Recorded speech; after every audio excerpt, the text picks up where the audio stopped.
Independence Day fireworks all over the Western Negev, and he and Lior, his good friend, who's they're the last two that are still hostages from Kibbutz Nir Yitzchak. Both were killed that morning.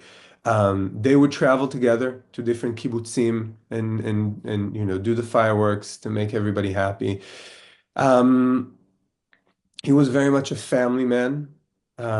He used to wake up early, make sure that he makes sandwiches for the kids before he went to work, made sure that at least a couple times a week he came back early from work to spend time with them.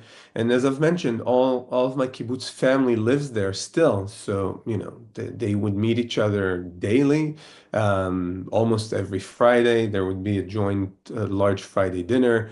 Um, and when he died, his wife was 2 months pregnant. So Tal was killed knowing that he was going to have a fourth child. And Ella, his wife, gave birth to their orphan child 6 months ago. And I think he's very much missed from, I hear it from everybody that knew him from, when a lot of times when I speak about him, um, and then people would come up to me and say, I've met him once, but I really remember how he was super helpful in such and that and such, and he really cared. And he was the guy, you pick up the phone and you say you needed help, and you could be absolutely certain that the issue will be solved. Thank you. Thank you for sharing. We're going to open for questions. Tom, Sufi, please introduce yourself and pose your question. Hi guys, thanks for doing this. Thanks, Udi, and thanks for talking about Tal. Sounds like a great guy. I'm from ABC News, American TV channel.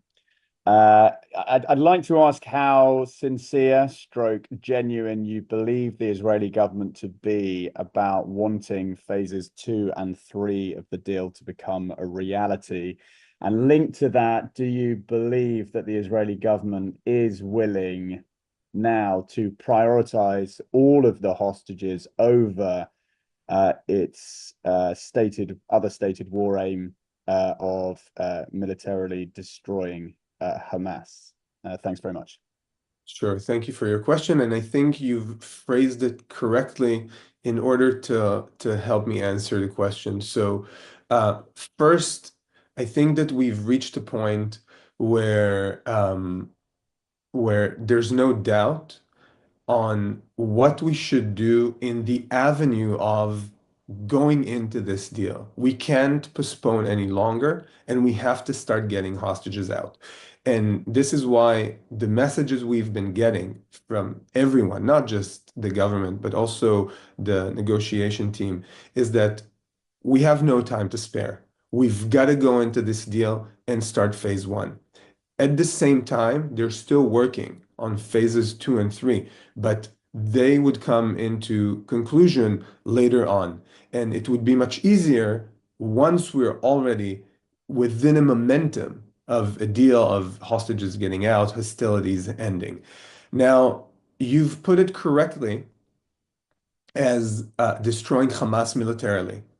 And I want to be, I'm a family member. Until last year, I was very involved and I was an activist in other fields. I'm not a politician and I'm not by any means a military person. But I think it's very, very obvious. Hamas will not be destroyed militarily. This is a fantasy. Hamas can be destroyed.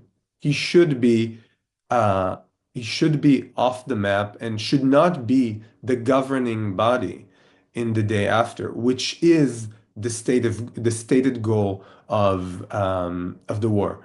And this is why you're right. This goal will not be achieved militarily. It will be achieved diplomatically. And this is why you hear a lot of talk about the day after, about who's going to govern Gaza. And and I think what's very helpful in order for me to say, I believe this is where they're going, is that I know that your president is very adamant about dealing with internal affairs and not external affairs. And I believe this message was conveyed to Israel very clearly. And at the end of the day, if these two goals could be achieved, bringing back all the hostages and making sure Hamas, as it were, in the form that it was on October 6th, is not the governing body over Gaza, there's absolutely zero reason to carry on with this war. And therefore, I believe that the government, under these two terms, would want to strive to do this and go all the way through. Thank you. Do we have any more questions? Okay. One more question from me, if I may. Tal's children are fairly young, if I'm not mistaken, less than 10.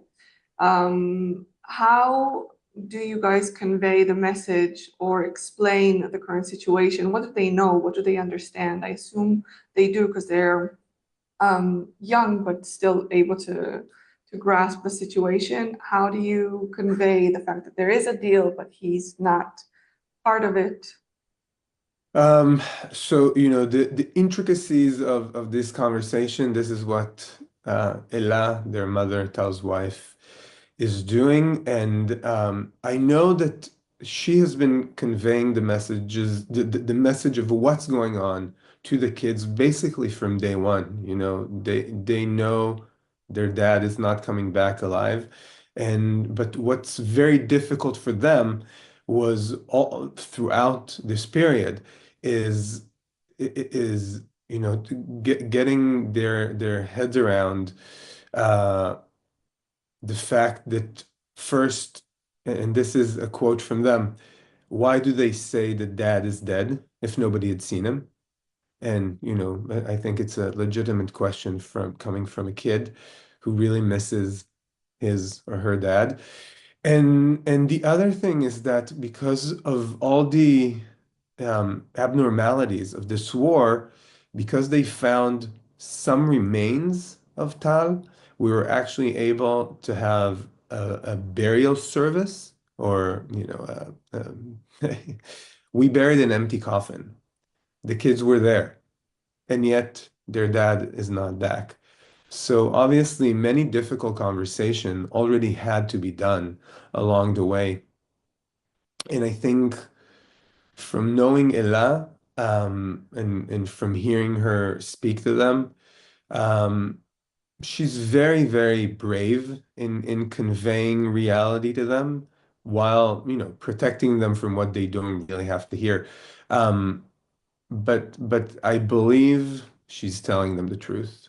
We're at a better point right now, but there's still time until dad is coming back. Thank you. A question, I don't know who D is. I'd like to ask the turmoil for the families with Netanyahu's latest update today. Um, yeah. Um, so I'd like to ask the turmoil for the families when Netanyahu latest update today. Yeah, so there were two updates today coming out of Netanyahu. One is that Hamas has new demands, and this is the reason that they haven't had a government meeting to sign the deal yet. Um, and this is what I was referring to in when I started speaking. Um, at the end of the day, this is a very, very difficult negotiation, and and I would say I think the Netanyahu is wise in not stating out in the open, the deal is signed, it's all good, forget about it, when there are still things that can go wrong. On the other hand, we hear people in his coalition speaking about the fact that they might break down the government if the deal is signed, or if it's signed and it goes all the way through. And and I know he's dealing with them as well. I don't know any of the intricacies going on there because it's really behind closed doors. But what I can really tell you about these people, about Smotrich and Ben Gvir, is that they should just be ashamed of themselves. That's really all I can say about them. These are two people who consider themselves religious Jews, and Judaism has the amount of laws and mitzvahs that have to do with caring about the other, responsibility to your neighbor, definitely to the other that is of your own people, but also to the foreigner. And saying that the people that were taken hostage on their shift, they were a part of the government that had the strategy that led to October 7th. And they have been a part of the government running this war since October 7th. And they haven't found a single different solution for bringing the hostages back in 15 months. And now, when there is a solution bringing them back, they're saying that they're opposed to it. They should just be embarrassed. That's all I can say. They should really be ashamed of themselves as human beings, as politicians, as Jews. That's what I think of them. Well, there's a question that basically piggybacks on what you just said, but if you have anything to add, what would you say to Smotrich and Ben Gvir if you had a chance to speak to them directly? And now they seem to be trying to block the agreement. Well, That's, yeah, I've just said this. This yeah. is, at this point, saying you're opposed, saying you stand between parents seeing their child for the first time in 15 months, something that could happen within 3 days, saying that you will stand between the parents and their child, this is, who are you? What kind of a person are you? This is, it's beyond me. It's not even, I don't think I'll be able to speak to them at this point. I do see there are other questions on the chat. Why did Israel carry out an attack on Gaza after a ceasefire had been agreed upon? It hasn't. By the way, first of all, I Yeah, don't represent, I right. I replied don't represent, right. exactly. You're a family member, you're not a That's right. policymaker. So that's Just the not a only question thing for I'd you. like to say about this is that it hasn't yet. The deal hasn't been sealed, and this is what I opened with. And I hope, I truly, and I want to say on a personal note, I take zero pleasure in seeing what's happening in Gaza. I take zero pleasure in suffering of Gazan civilians. I take zero pleasure in seeing the destruction and what's happening on the other side of the fence. This has never been my aim. This, I don't think it makes the my situation personally or in Israel any better. And I want to see hostilities end for the sake of civilians on both sides. Um, Last question. I can't raise my hand for that, but I No, would like I to. just asked this one. Oh, you did. Okay, Yeah, yeah, sorry. yeah. You did. Yeah, don't Okay. worry about Can it. I ask another question? Do you Yeah, mind? yes, please. Yeah, thanks. Udi, firstly, thanks for talking about the kids and how you manage educating them on that, because obviously as a dad of young kids, it's quite powerful to hear that. Can I just, I mean, a question is related, a little bit related to Smotrich and Ben Gvir, but slightly different. I mean, ultimately, a section of society in Israel, hard to say exactly how big, is opposed to the deal. We've seen small scale protests already on the streets of Jerusalem this morning, very small, but even a lady at breakfast in my hotel this morning was expressing consternation about the number of Palestinian prisoners released in the deal. Can you just reflect on that? The divisions within society, given what's at stake, and how you feel about that as a family member. Thank you. Sure. So first of all, I want to say it's a bad deal. It's a really bad deal. But you know what? This is the consequence of October 7th. There is nothing good that can come out of the October 7th attack.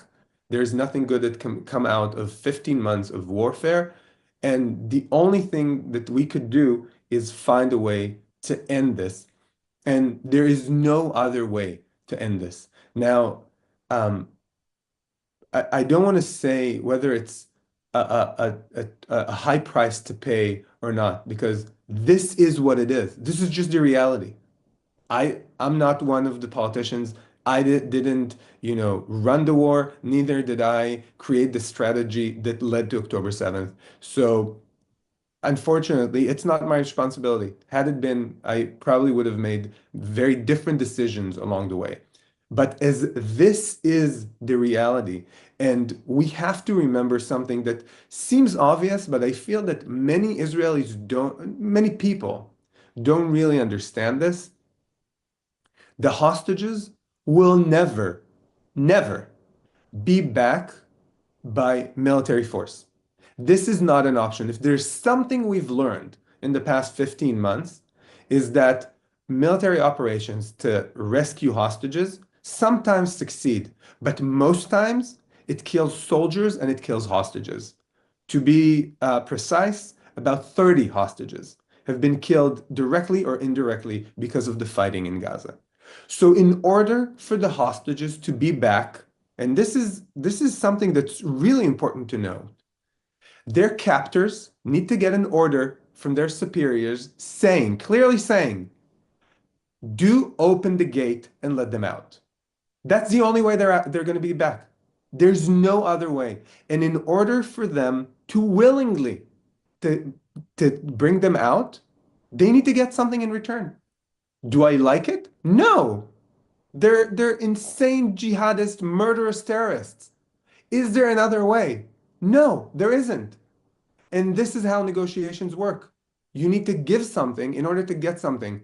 And because we are, at the end of the day, a Western democracy that values human lives, we will give whatever is needed in return in order to get our people back. And that is the only way. Now, are these people concerns correct? Of course, they're valid. We've seen terrorists that getting out and going back to actively participate in terrorist activity. Does Israel have the ability, and not just the ability, does it have the responsibility to make sure that it keeps track of these people? And if they present a danger, then to do whatever is needed so these people don't go back to harming their own people or Israelis? Of course they do. But if we, Israelis, actually have faith in our ability to work for a better future and actually make sure we have the guarantees, the international guarantees, to act upon them, and that we actually take action in order to keep ourselves safe, because at the end of the day, only Israel is responsible for its safety with the help of its allies. But we need to make sure that when these people are released, and it's one instance, that I can give you numerous concerns that are all valid within this deal. But we need to make sure that on the day after, we don't go back to October 6th being complicit when on the other side of the fence, there's an insane terrorist organization that vows to kill us, and we just let it prosper. Thank you. We have two more questions. You did touch upon both to a certain degree, so I'm going to ask if you have anything to add. We'll let you. How do you feel about the phase one lasting for 42 days with hostages released once a week, whereas the first deal agreed on was daily releases? So obviously, it's very hard to take. It's very hard to take this prolonged period. The longer the deal, the more things could go wrong. Um, so I'll say this. So this, for me personally, emotionally, and not just for me. Obviously, you can imagine for all family members, the fact that this is going to take so long, it's going to be excruciating. On the other hand, and now I'm just speaking in practical terms, so many things need to happen if we take into consideration that the end of this deal is all 98 hostages need to be located, transferred, they need to come back safely. So all the organization on the Gazan side, and on our side, the Israeli military at some point needs to retract. We need to move in supplies. We need to make sure how many people go back to northern Gaza. We need the international community to be a part of this. We need our allies, the mediators, the Qataris, not the Qataris, the Saudis, the Emiratis, the EU would be a part of this. What's going to be the mechanism of reconstructing Gaza? At what pace? And I can go on for 15 minutes telling you all the intricate details that would have to be done in order to get this resolved. And therefore, just from a logistical point of view, and on top of that, keep in mind zero trust between the two sides. So we've got to have guarantees. I can understand why it would take longer than the first deal. Do I like it? Absolutely not. Thank you. From Nathaniel, I've seen online some opposing, again, you've touched upon this, some opposing the deal are concerned that the release of terrorists in the deal will lead to consequences down to hurt more Israelis. What are your thoughts on this? Yeah, I believe I've answered this. Nathaniel, if you feel I haven't, please emphasize what you want me to repeat, but I think I've just addressed it. No, I Can think I just add on to that question then? Is there something, yes. is there a message possibly that you could say to the Who is this? mishpachot? Just introduce Sorry, yourself, Deborah. please. Deborah from JTO.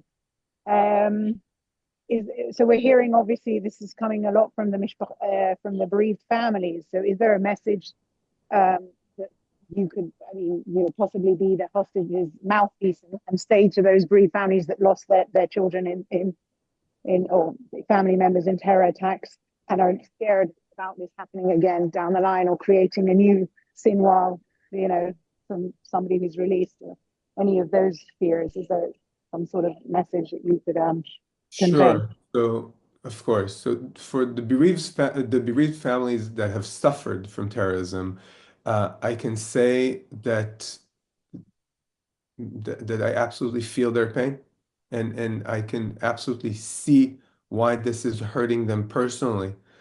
But sadly, the reality of existence in Israel is that if it weren't for arvut adadit, for mutual responsibility, we would not last in this region for a week.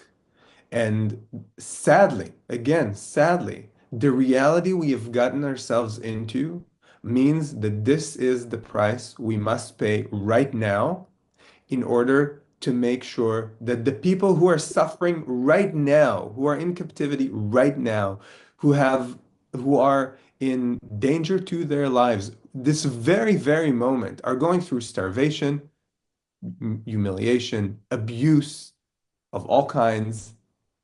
We need to bring them back home. And if this is, again, as I see it, the only way to get them back, this is what we have to do.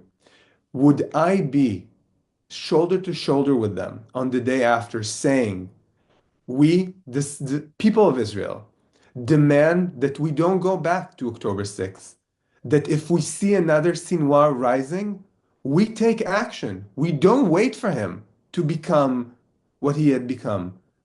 This is my responsibility to them. And and I can totally feel their sorrow. And I'll tell you more. You haven't mentioned the bereaved families who've lost their children fighting in this war. Some of them also opposed this deal, saying this is not what we fought for. And to them, I want to say, this is actually exactly what they fought for. I've heard it from numerous soldiers that what they woke up with every single morning is that we need to get our brothers and sisters back home. And their achievements, what Israel has done on the ground in Gaza, is what is allowing us now to go into this negotiation from a point of where we have the upper hand, when we have turned things dramatically in Gaza, where it no longer no longer poses an existential threat to Israel, and it's the sacrifice of these soldiers that had brought about all these achievements that we are now cashing out in order to bring their brothers and sisters back home. They have done that. This is the meaning of their sacrifice. They have enabled us to do this. Thank you. Unless we have time for one more question, we're gonna conclude this conference. I want to thank you, Udi, for taking the time to speak to us. Again, as I said at the beginning, I know this is very difficult, and you mentioned mutual responsibility. What you've expressed is the epitome of it, considering your situation. And I hope I'm speaking on behalf of everyone when I say that we hope that you get to get Tal back and have a full closure the way it should be. Thank you. Thank you. Thank you, Noah, from the Thank Families you, Forum. everyone. Thank you. Bye, everyone.